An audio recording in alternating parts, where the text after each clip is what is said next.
Là, vous arrivez in extremis pour l'expression du jour, Emmanuel. L'expression du jour, oui, c'est celle-là. Je vous explique pourquoi on dit in extremis, d'où ça vient. Alors, est-ce que vous avez une idée autour de la table? Il y a Fanny, bien sûr, mais il y a aussi Jade, notre stagiaire qui est avec nous. Est-ce que tu sais ce que ça veut dire in extremis?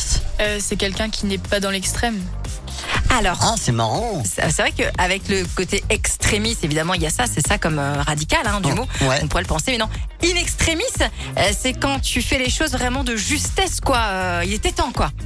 Ça veut dire au dernier moment. Ouais. Voilà, j'ai chopé mon train in extremis, ça veut dire qu'il était sur le point de partir et j'ai réussi à y aller.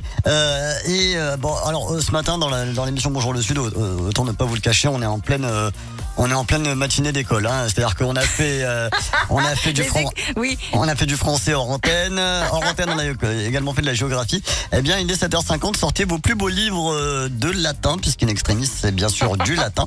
Et ça veut dire tout simplement dernier, ultime. Extremus veut dire dernier, ultime. Et du coup, dans sa conjugaison in extremis, ça signifie le dernier, l'ultime. Voilà. D'accord. Donc, c'est la signification littérale du latin. Et ça a été utilisé par la suite par les auteurs, notamment de la littérature française. Voilà, donc quand vous utilisez l'expression, vous voyez, c'est-à-dire que vous êtes cultivé, que vous avez lu beaucoup de bouquins.